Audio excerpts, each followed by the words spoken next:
वो हम सीखेंगे। पहले आप जो मैंने आज शेयर किया है उसे आप रीड आउट करो खुद से, एक बार पढ़ो कि वर्चुअल डोम होता क्या है। देन कल से हम डिस्कस करेंगे वर्चुअल डोम के ऊपर वर्क करना। ओके, सो आज हम देखते हैं प्रॉप्स क्या होते हैं, प्रॉप्स के अंदर वर्क कैसे होता है, और क्या क्या चीजें तो हमें प्रॉप्स में पढ़नी होती है। यस। यस। सर एक बार फिर से एक्सप्लेन कर दीजिए, आपकी आवाज नहीं आ रही थी। मैंने व्हाट इज परम एंड व्हाट इज वर्चुअल डोम ये शेयर किया है ग्रुप के ऊपर, आप जाके चेकआउट कर सकते हो। ठीक है, एक बार आप खुद से पढ़ो वर्चुअल डोम क्या होता है, फिर हम कल इसको डिस्कस करेंगे कि डोम से वर्चुअल डोम कैसे अलग होता है। ओके, और जो हम नॉर्मल जावास्क्रिप्ट लिखते थे, अगर हमें किसी भी क्लास, किसी भी बटन या किसी भी टैग को चेंज करना रहता था, हम आईडी के भी पे करते थे। ठीक है, अब ये सारी चीजें हम नहीं करेंगे, हम डायरेक्ट रिएक्ट का यूज करेंगे। ओके, सो प्रॉप्स देखते हैं, प्रॉप्स क्या होता है। सो कल हमने देखा था import export. Okay. Okay, screen visible है। ओके, प्रीवियस सेशन में हमने डेमो डॉट जेएस बनाया था, फंक्शन बनाया था, इंपोर्ट किया था रिएक्ट फ्रॉम रिएक्ट। ये जो भी हम इंपोर्ट्स जो भी हम यहाँ पे इंपोर्ट करेंगे वो हमारी लाइब्रेरीज रहेंगी सारी। ठीक है, जैसे जैसे हम आगे बढ़ेंगे हम मल्टीपल लाइब्रेरीज का यूज करेंगे, जैसे लोडर हुआ, फोन नंबर हुआ एंड सो ऑन। ठीक है, इन सभी लाइब्रेरीज का यूज करेंगे और हम इन्हें यहाँ पे इंपोर्ट करेंगे। ठीक है, जो भी चीज एक्सपोर्ट होती है हम उसे इंपोर्ट कर सकते हैं। तो नॉर्मल हमने एक फंक्शन क्रिएट किया, फंक्शन के अंदर एक रिटर्न स्टेटमेंट है, रिटर्न स्टेटमेंट के अंदर एक जेएसएक्स होता है, जेएसएक्स के अंदर हम एचटीएमएल का कोड भी लिख सकते हैं, ये हमारा जेएसएक्स है। प्लस हम यहाँ पे जावास्क्रिप्ट का भी यूज कर सकते हैं। ठीक है, अब हम यहाँ पे देख रहे थे कि फंक्शन कॉलिंग कैसे होती है। तो फंक्शन को पहले एक्सपोर्ट करना होता है ताकि हम किसी भी कंपोनेंट के अंदर उसे इंपोर्ट कर सके। तो हमारा ऐप डॉट जेएस है, हमने यहाँ पे डेमो फंक्शन को एक्सपोर्ट कर दिया है, इंपोर्ट कर लिया है ऐप डॉट जेएस के अंदर। इंपोर्ट डेमो फ्रॉम, यहाँ पे लास्ट में हमारा पाथ रहता है कि किस पाथ पे जाना है, डॉट मतलब बेस, जिस भी डायरेक्टरी में हो आप उस डायरेक्टरी में आ जाते हो। ठीक है, इसके बाद अगर आपको स्लैश करके आगे जाना है पर्टिकुलर वो होता है। तो अगर मैं डॉट स्लैश करूंगा तो देखो यहाँ पे एसआरसी के अंदर जितनी भी फाइल्स है वो हम मेरे पास मुझे शो होने लगी। ठीक है, अब मुझे किस फाइल को एक्सेस करना है, डेमो। तो डेमो में गया और इसे एक्सेस कर लिया, इंपोर्ट डेमो फ्रॉम डेमो। तो यहाँ पे आप एक्स वाई जेड कुछ भी नेम दे सकते हो, एक्स वाई जेड दोगे तो एक्स वाई जेड को इंपोर्ट करना पड़ेगा, यहाँ पे यूज करना पड़ेगा। ठीक है, बट हमने डेमो दिया है ताकि यूजर को भी समझ में आए, ताकि कोई इस कोड के ऊपर बाद में वर्क करे तो उसे समझ में आए कि एक्चुअली किसे इंपोर्ट किया है। ठीक है, अब अगर हमें इस कंपोनेंट को यूज करना है तो ये इसका सिंटैक्स होता है डेमो, लास्ट में एंड ये यहाँ पे कॉल हो जाएगा। अब डेमो के अंदर क्या लिखा हुआ है, हमने डिफ के अंदर डेमो फंक्शन लिखा हुआ है। अब आप अगर पर्टिकुलर कोड पे जाके देखोगे हमारे,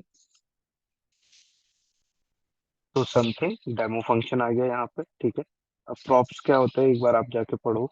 ठीक है, प्रॉप्स एक्चुअली आप पैरामीटर होते हैं, किसी भी फंक्शन के अंदर आप पैरामीटर पास करते हो।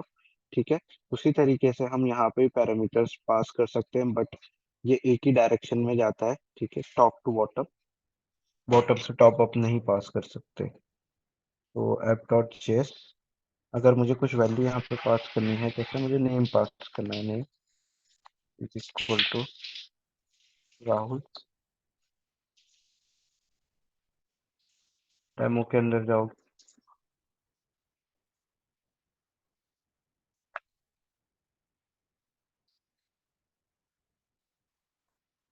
नेम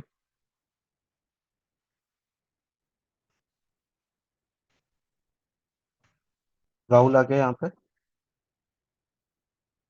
इसको H1 के अंदर लेते हैं ताकि और अच्छे से दिखे।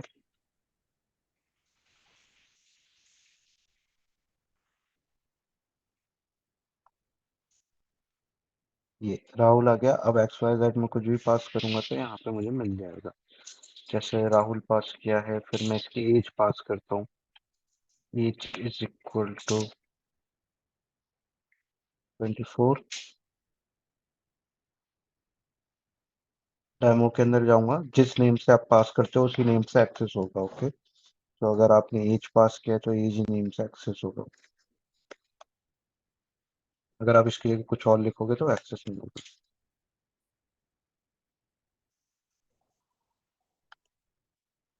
एज, एज आ गई, ठीक है। अब हम दो तरीके से कर सकते हैं, बाय द नेम एंड हम सभी को एक साथ भी एक्सेस कर सकते हैं। जैसे अगर हम यहाँ पे प्रॉप्स लिखें, सिर्फ प्रॉप्स, तो हमें यहाँ पे लिखना होगा प्रॉप्स डॉट नेम,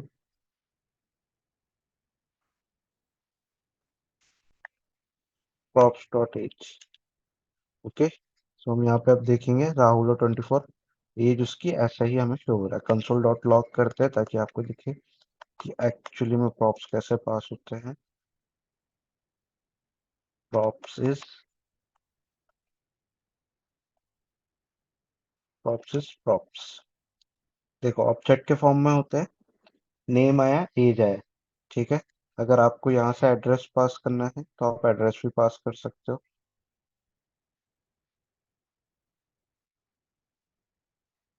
जैसे सिटी पास करना है दिल्ली,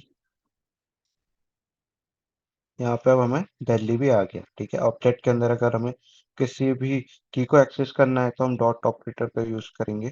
सो डॉट ऑपरेटर हमारा ये है, ठीक है। डेमो के अंदर जाएंगे, H3 लेते हैं एक,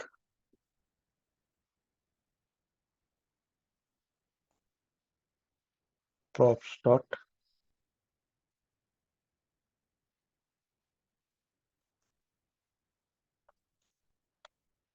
सिटी। ओके, सिटी भी आ गया। तो इस तरीके से हम डेटा पास कर सकते हैं किसी भी कंपोनेंट के अंदर जिसे हमने कॉल कर रखा है हमारे मेन कंपोनेंट के अंदर। तो हमने क्या किया था, app.js के अंदर डेमो को इंपोर्ट किया था, डेमो कंपोनेंट को यूज किया था, ठीक है। अब हम उसमें डेटा भी पास कर पा रहे हैं, ठीक है। यहाँ तक सभी को समझ में आया? सर ये हम लोग सिर्फ पेरेंट से चाइल्ड में ही दे सकते हैं सर? हाँ, पेरेंट से चाइल्ड में ही दे सकते हैं। फिर ऐसा इशू मतलब नहीं अराइज हो जाता चाइल्ड से पेरेंट को पास करना? नहीं, उसके लिए अलग अलग कॉन्सेप्ट है, वो हम पढ़ेंगे बाद में। Yes sir.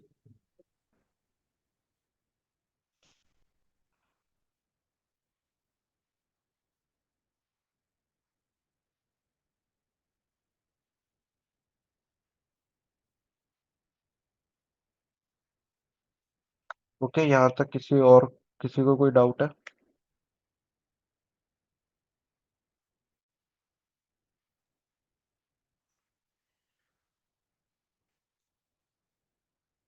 ओके, किसी को कोई डाउट नहीं, ठीक है। सो आज ये ट्राई करना।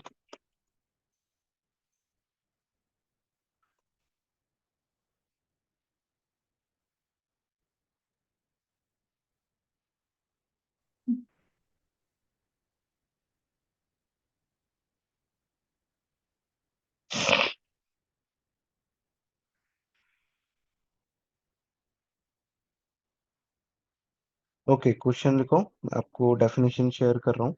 What is use state? Okay OP, वो मैं समझाऊंगा ही आपको। व्हाट इज हुक्स, सबसे पहले लिखो व्हाट इज हुक्स।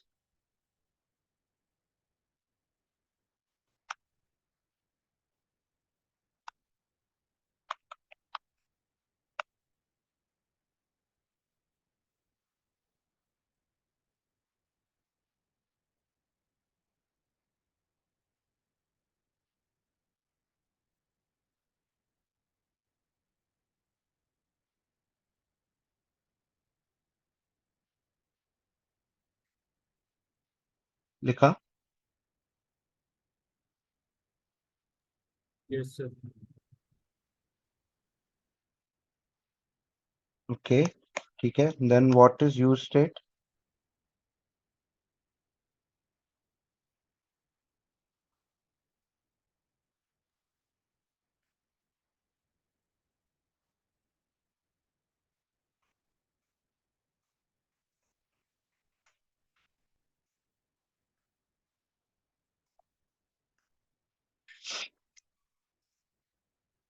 सर एक And बार what is states in React?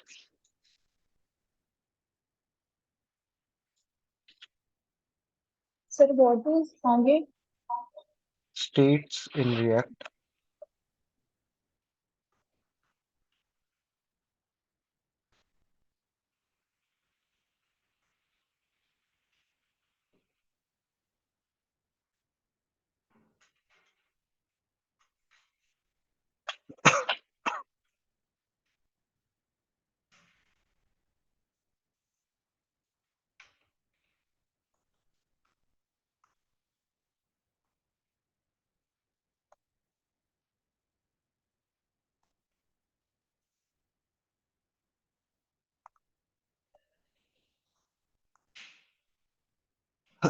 And what is use state?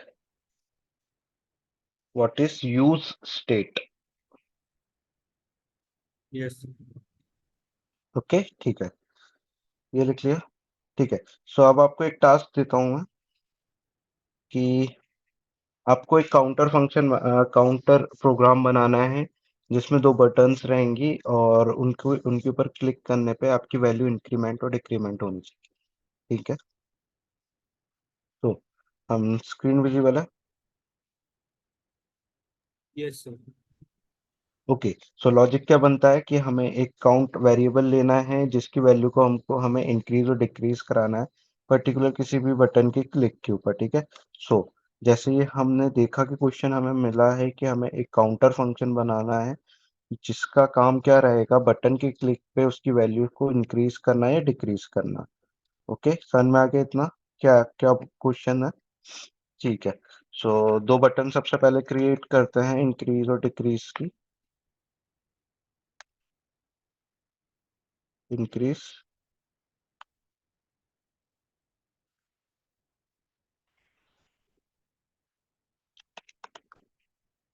Decrease. ठीक है, यहाँ पे काउंट की वैल्यू हमें मिल ही रही है।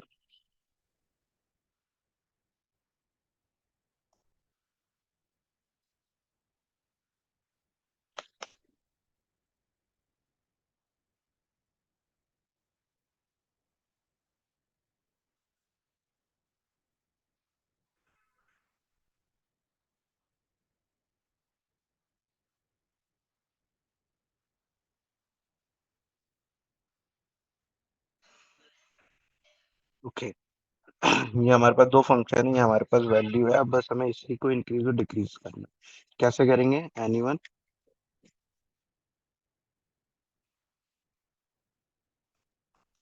फिर ऑन क्लिक लगाना पड़ेगा सर बटन पे हाँ, फंक्शन देन कॉल करना तो यहाँ पे हम दो फंक्शन क्रिएट करेंगे, ऐड और सब्सट्रैक्ट के। एरो फंक्शन है ये, ऐड सब्सट्रैक्ट। तो लॉजिक क्या होगा कि एक बटन पे हमें ऐड करनी है वैल्यू और सेकंड बटन पे हमें क्या करना है? सब्सट्रैक्ट करनी है। ठीक है, दो बटन बना लिए, इंक्रीज के केस में ऐड करेंगे, डिक्रीज के केस में सब्सट्रैक्ट करेंगे। ऑन क्लिक है, ऑन क्लिक एक एक्शन है, ऐड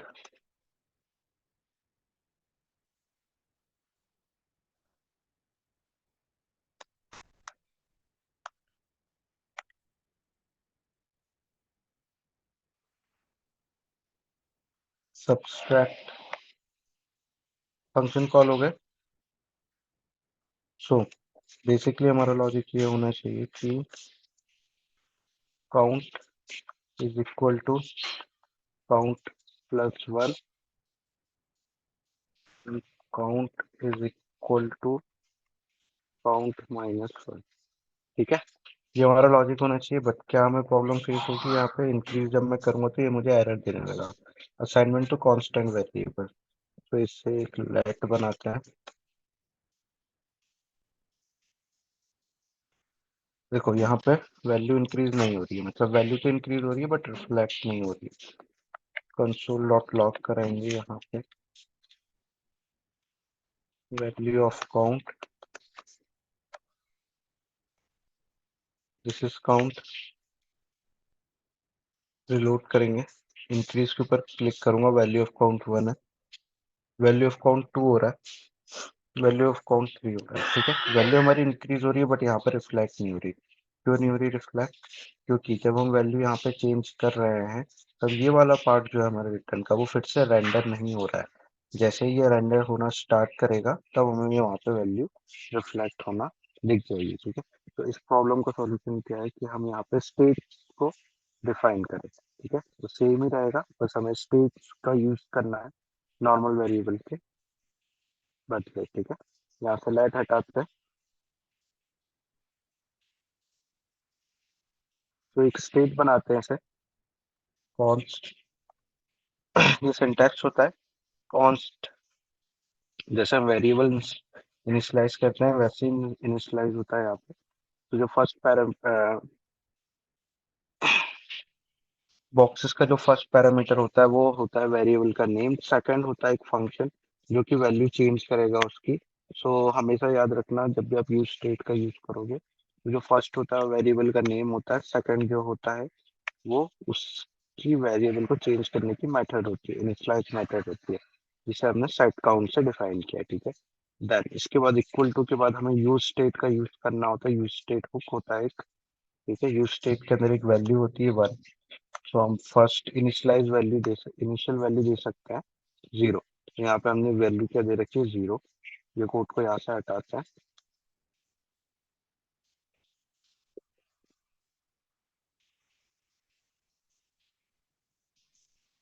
अभी इसे ऐसे ही रहने देंगे। तो यहाँ पे आप वैल्यू देखोगे 0 आ रही है। ठीक है, काउंट की अभी। अब अगर हमें इसे चेंज करना है तो सेट काउंट का यूज करना होगा।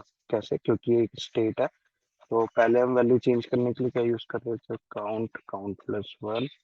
ठीक है, उसी तरीके से अगर हम स्टेट की बात करें, स्टेट में वैल्यू चेंज करना है तो हमें सेट काउंट लगाना पड़ेगा और उसके अंदर जो भी वैल्यू हमें डालना चाहे वो हम डाल सकते हैं। तो हमें क्या करना है, यहाँ पे काउंट प्लस 1 करना है, सेकंड वाले में सेट काउंट करना है, काउंट माइनस 1 करना है। ओके, ये दो वैल्यू होगी हमारी। इंक्रीज करेंगे, इंक्रीज हो रहा है नंबर, डिक्रीज करेंगे, डिक्रीज हो रहा है। क्यों हो रहा है? यहाँ पे अगर हम कंसोल डॉट लॉग लगाएंगे तब आपको पता चलेगा कि जब भी कोई स्टेट में चेंज होता है तो हमारी रिटर्न स्टेटमेंट फिर से चलती है। इसे टर्न लिखेंगे, काउंट की वैल्यू लिखेंगे, इसे टर्न 0 आ रही है। इंक्रीज करेंगे, फिर से रन हुआ 2i, डिक्रीज कर इंक्रीज करेंगे, इसे टर्न हुआ 2i, डिक्रीज करेंगे 1 आएगी, 0 -1 -1। ओके, तो इस तरीके से हम यूज स्टेट का यूज करेंगे। समझ गए सर प्रॉब्लम क्या फेस हो रही थी, सॉल्यूशन क्या है? सर मैं ये पूछ रहा था सर, ये जो कंपोनेंट पूरा मतलब पूरा रेंडर हुआ, यहाँ पे टू सिर्फ रखा हुआ था जो काउंट वाला है बस? कंपोनेंट पूरा रेंडर होता है, रिटर्न स्टेटमेंट रेंडर होती है उसकी।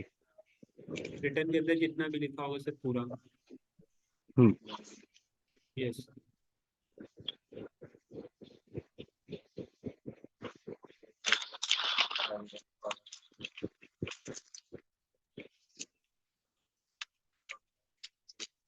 किसी को कोई क्वेरी इसमें?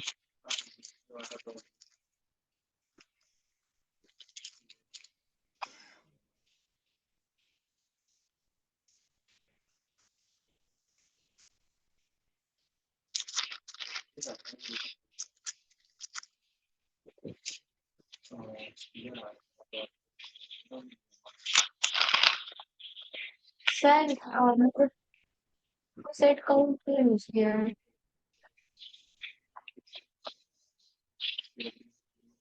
अंकल रिपीट करो। सर मैं सेट काउंट का पूछ रही हूँ कि आपने सेट काउंट वहाँ पे यूज किया। हाँ, सेट काउंट एक मेथड है जो कि स्टेट की वैल्यू को चेंज करती है। कैसे? आपके पास एक ये वैल्यू है,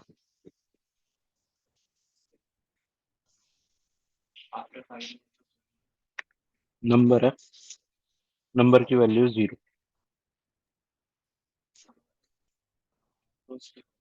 अगर आपको नंबर की वैल्यू 2 करनी होगी तो आप क्या करोगे?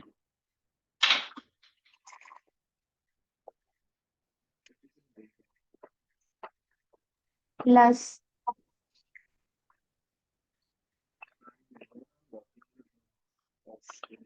अगर आपको नंबर की वैल्यू 0 से 2 करनी है तो आपको प्लस करना होगा, यही कह रहा हूँ।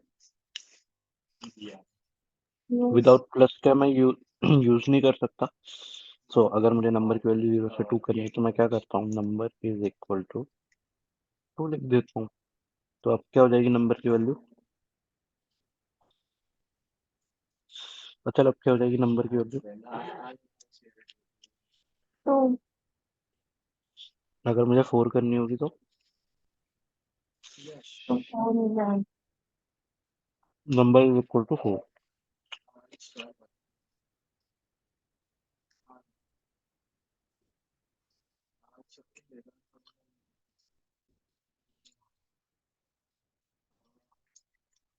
Okay,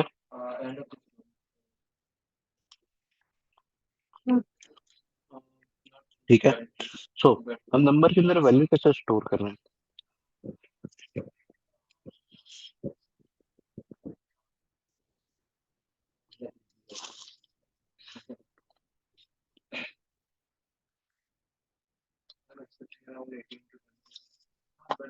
any idea?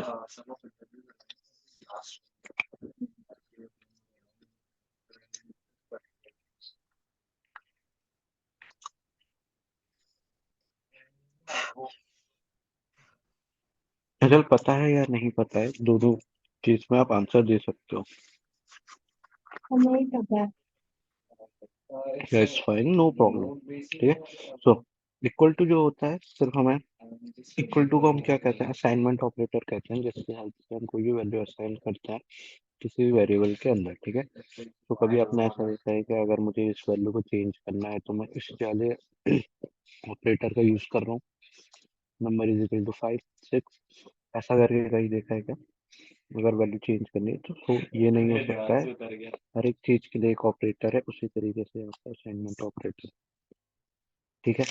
तो जब भी हमें वैल्यू स्टोर करनी होती है तो हम असाइनमेंट ऑपरेटर का यूज करते हैं, जो भी न्यू वैल्यूज रहती है उसके अंदर असाइन कर देते हैं हम वेरिएबल के अंदर। उसी तरीके से अगर हम स्टेट की बात करें तो स्टेट के अंदर भी एक फंक्शन होता है जिसे हम कहते हैं सेट काउंट, ठीक है। सेट और उसके बाद वेरिएबल का नेम जो आपने फर्स्ट दे रखा है। तो जब आप यूज स्टेट का यूज करते हो तो कौन से उसे डिक्लेयर करते हो, जस्ट लाइक नॉर्मल वेरिएबल्स। अगर आपको यूज करना है तो लेट से उसको डिस्क्राइब करोगे, लेट नंबर। उसी तरीके से काउंट काउंट जो फर्स्ट होता है वेरिएबल का नेम होता है, सेकंड होता है वो उसकी मेथड होती है असाइनमेंट मेथड, जैसे असाइनमेंट ऑपरेटर होता है उसी तरीके से असाइनमेंट मेथड होती है। सेट काउंट होता है, ठीक है, जो कि पैरामीटर में एक न्यू वैल्यू देता है। तो सेट काउंट की हेल्प से हम वैल्यू को चेंज कर सकते हैं। तो यहाँ पर हमने वही किया, सेट काउंट का यूज किया, काउंट प्लस 1 किया। काउंट की वैल्यू क्या आ रही है, 0, तो 1 हो जाएगी, 1 आएगी, जब 2 हो जाएगी, 2 हो जाएगी, तो 3 हो जाएगी, ठीक है। इस तरीके से हम सेट काउंट का यूज कर रहे हैं।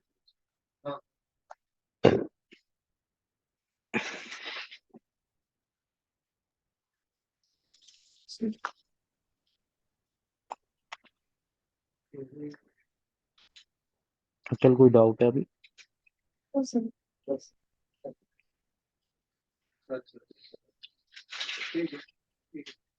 Okay fine.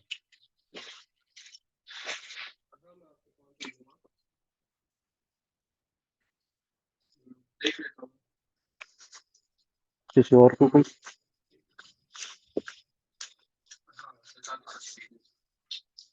तो टोटल 5 क्वेश्चंस आपने दिए ना आज?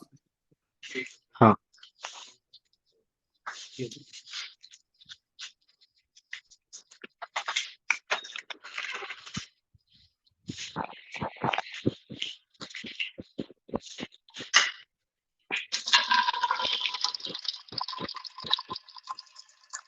Okay fine. तो इतना करो आज, नेक्स्ट सेशन में इससे आगे देखते हैं। तो आज एक काउंटर फंक्शन बनाओ जिसकी हेल्प से हम वैल्यू को इंक्रीज और डिक्रीज कर सके। Yes.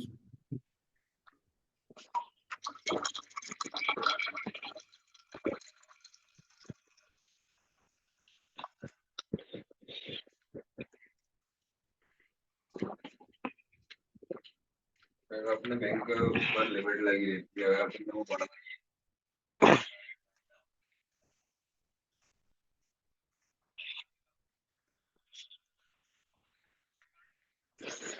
Okay, so next session में इसके आगे का देखते हैं। Bye bye guys, have a great day. Bye सब।